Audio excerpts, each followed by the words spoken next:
Alright, well, hold on a second. Alright, hello everyone and welcome now to game number 2 taking place here on Amazonia. We see Moon spawning as the blue Night Elf player on the top right hand side of the map. Meanwhile, on the bottom left we have Yumiko spawning as the red human. Yumiko losing game number 1 in the series, and we'll see if he's able to bounce back here in game number 2. You can see him opening up here with a farm and a barracks right there. Altar of Kings is also being placed down. Very, well, standard positioning here to ensure the proper wall-in. Meanwhile, we're going to be looking at Moon, Altar of Elders, Ancient of War, Moonwell, and the timing does show that he is most likely going to go for your standard Night Elf hero, Demon Hunter, or perhaps a Warden as we saw in game number 1.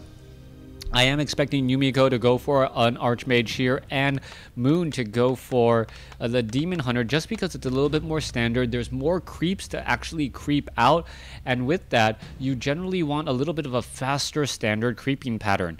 The Demon Hunter then knows that, hey, if my opponent is going to be going for that Archmage, I need to be able to shut him down so that he is not able to get to level 3 all that quickly. A level 3 Archmage with level 2 Water Elementals and that bonus aura means that he can get from level 3 to level 4 very fast, and really that Brilliance aura at level 2 when you start getting casters can be a bit overwhelming. Scout farms now being placed down here as well. There is that Archmage as I mentioned earlier, and it will be some standard play as the militia tries to aggro those creeps. Well, and is a little bit late here. Not quite sure what to expect. All that really happened was the Renegade Wizard ended up trying to purge a militia instead of having, I guess, mana to really burn, or perhaps using that lightning shield. Alright, without the use of the lightning shield, it is going to actually be that much more difficult to try and clear out this creep camp. So perhaps that was the plan that Yumiko was going for, as we do see a Renegade Wizard get taken down, dropping Claws of Attack +6.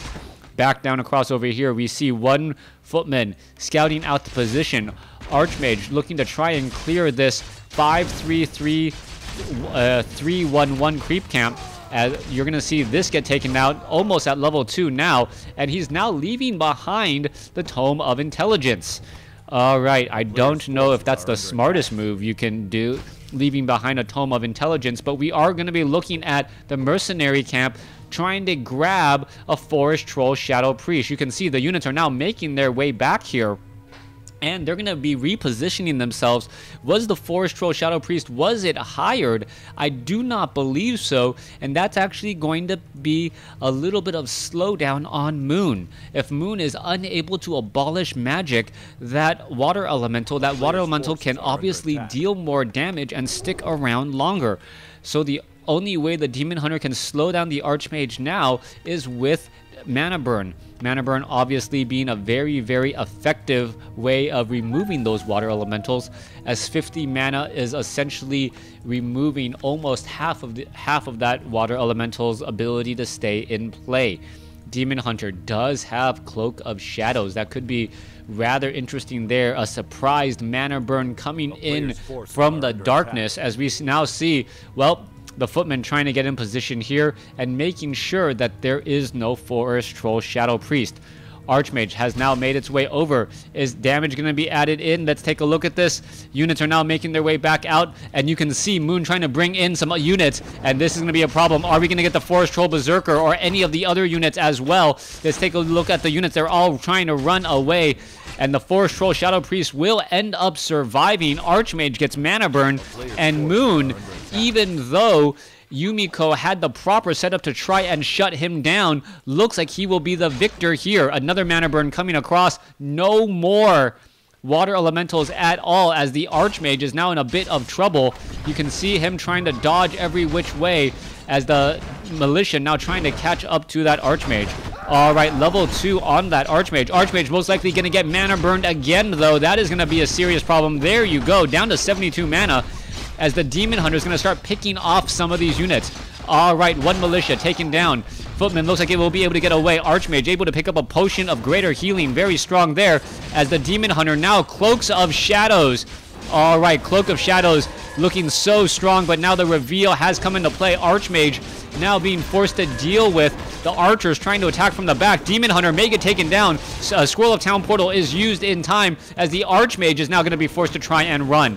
All right, units now teleporting back. Archmage still has the potion of greater healing, as we see Moon and Yumiko once again trying to battle it out. And so far this has been, in fact, been a great game. Water Elemental is looking to clear out this 4-3-3 creep camp. Archmage really needs to get to level 3, get a little bit more meat on the bones of that Archmage. Gauntlets of Ogre Strength +3 will do exactly that, as you see the Archmage get to level 3 here, allowing him to drop those Water Elementals and perhaps get them to stick around. Panda coming in from Moon. That is absolutely scary when your army is mainly consisting of, well, footmen and militia.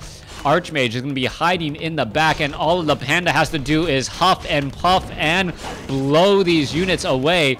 That is going to be the problem. There you go, as you see the nice reflection in the back. Defend may be the saving grace here, as the Arcane Tower is about to be completed. Militia working off here, perhaps lying in wait, ready just in case that Demon Hunter does try and engage.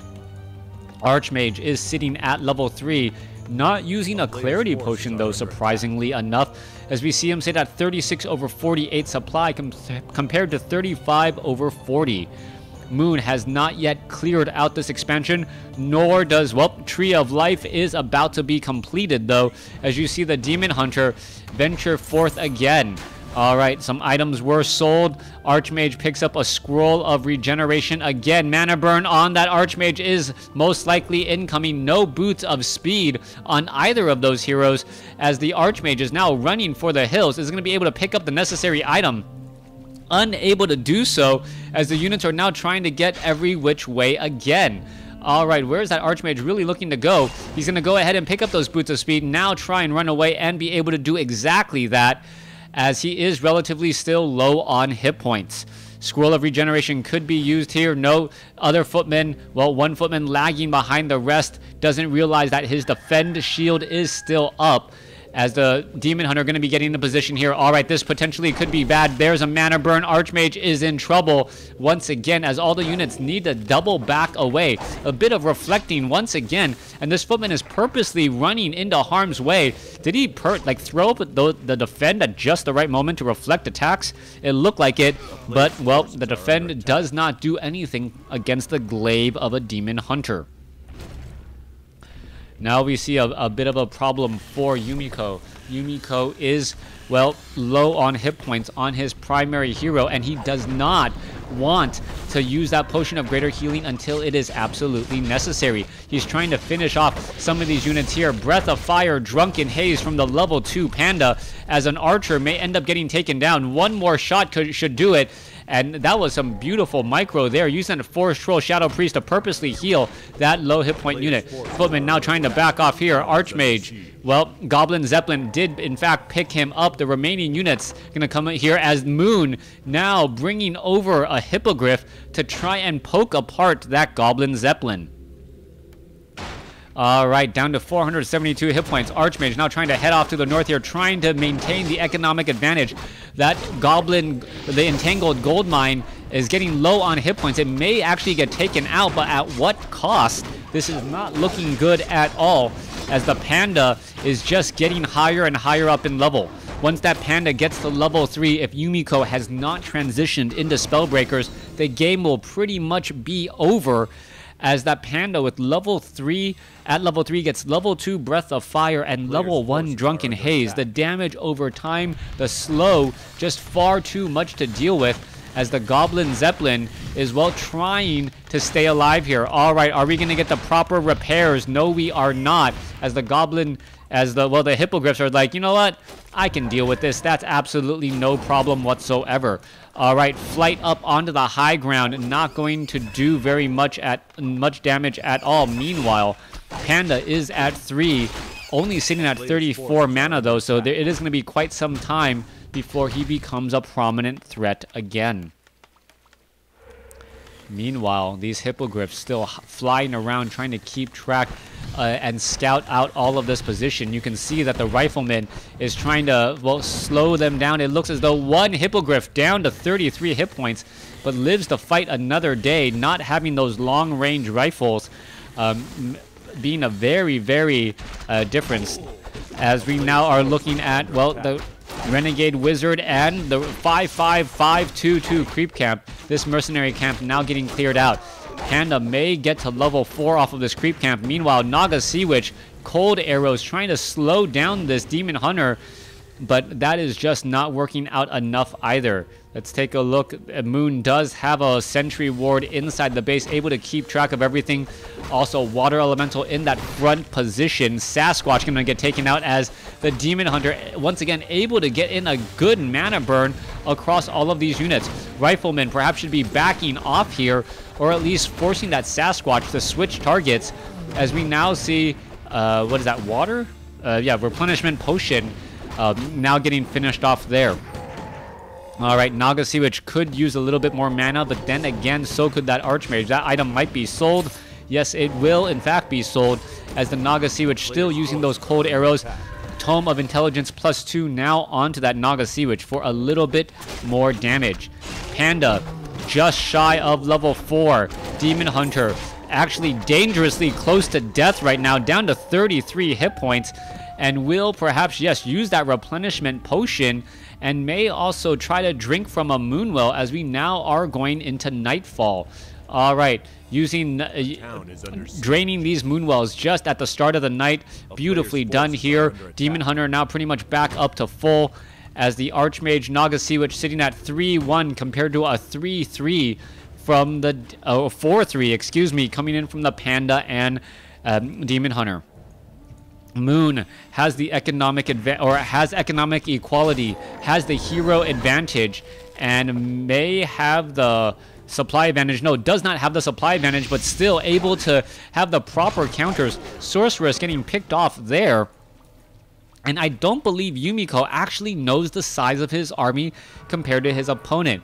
It is difficult to judge, though, when one hero is able to blow away the majority of your army with that Breath of Fire, as we now see, well, a 5-5-5-2-2 creep camp looking to clear it out.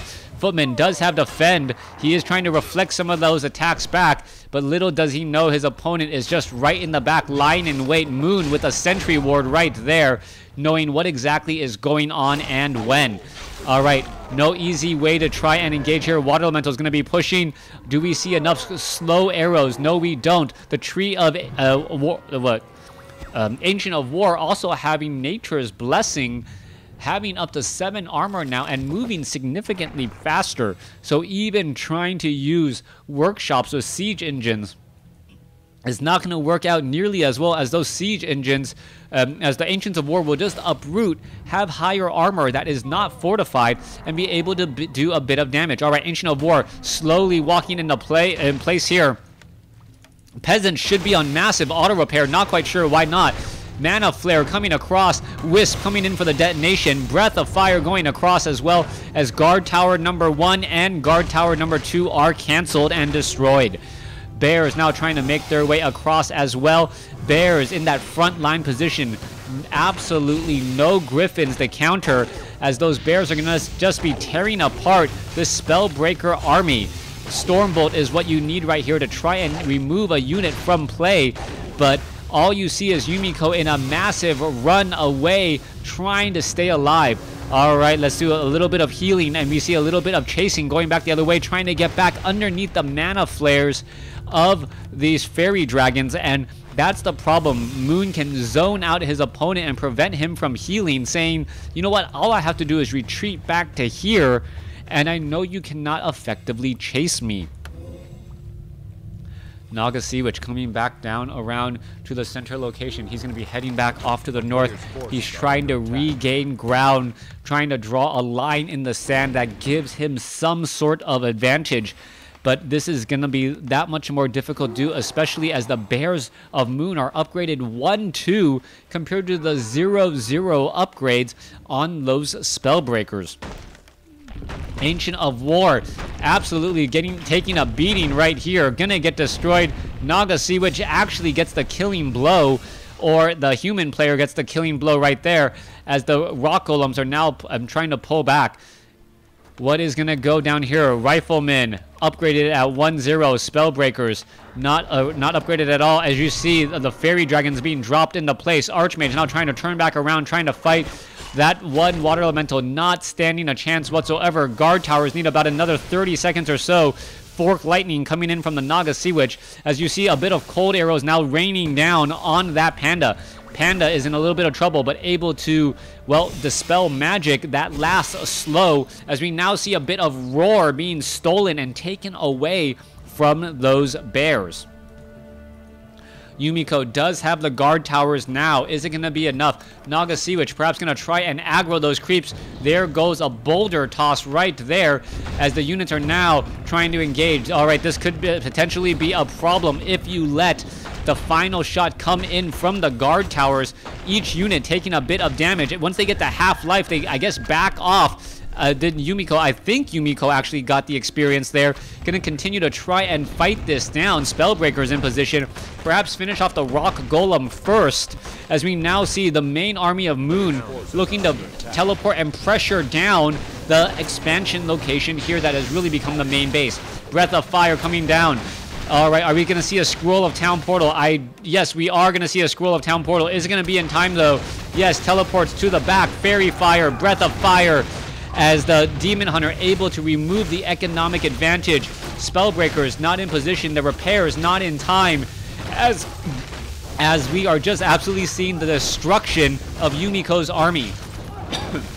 Yumiko unable to really fight back here.